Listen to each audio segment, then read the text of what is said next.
एक दिन गौतम बुद्ध अपने शिष्यों के साथ एकदम शांत बैठे हुए थे। उन्हें इस प्रकार बैठे हुए देख शिष्य चिंतित हुए कि कहीं वह अस्वस्थ तो नहीं है। एक शिष्य ने उनसे पूछा कि आज वह मौन क्यों बैठे हैं, क्या शिष्यों से कोई गलती हो गई है। इसी बीच एक अन्य शिष्य ने पूछा कि क्या वह अस्वस्थ हैं, पर बुद्ध मौन रहे।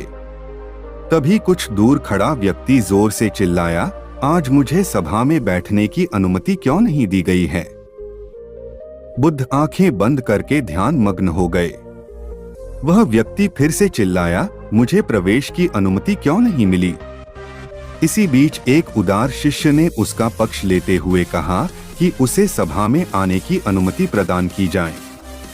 बुद्ध ने आंखें खोलीं और बोले, नहीं, वह अछूत है, उसे आज्ञा नहीं दी जा सकती। यह सुनकर शिष्यों को बड़ा आश्चर्य हुआ। बुद्ध उनके मन का भाव समझ गए और बोले, हाँ, वह अछूत है। इस पर कई शिष्य बोले, हमारे आश्रम में जात पात का कोई भेद ही नहीं, फिर वह अछूत कैसे हो गया। तब बुद्ध ने समझाया, आज वह क्रोधित होकर आया है। क्रोध से जीवन की एकाग्रता भंग होती है। क्रोधी व्यक्ति प्राय मानसिक हिंसा कर बैठता है, इसलिए जब तक वह क्रोध में रहता है तब तक अछूत होता है। इसलिए उसे कुछ समय एकांत में खड़े रहना चाहिए। क्रोधित शिष्य भी बुद्ध की बातें सुन रहा था।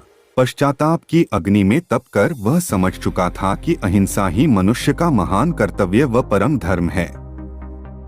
वह बुद्ध के चरणों में गिर पड़ा और कभी क्रोध न करने का प्रण लिया।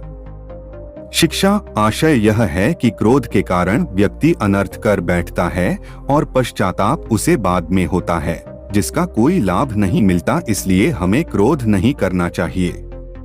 असल मायने में क्रोधित व्यक्ति अछूत हो जाता है और उसे अकेला छोड़ देना चाहिए। क्रोध करने से तन, मन और धन तीनों की हानि होती है। क्रोध से ज्यादा हानिकारक कोई और वस्तु नहीं है। ये कहानी गौतम बुद्ध की है। अगर आपको पसंद आई हो तो यार एक लाइक और सब्सक्राइब कर दीजिएगा। धन्यवाद।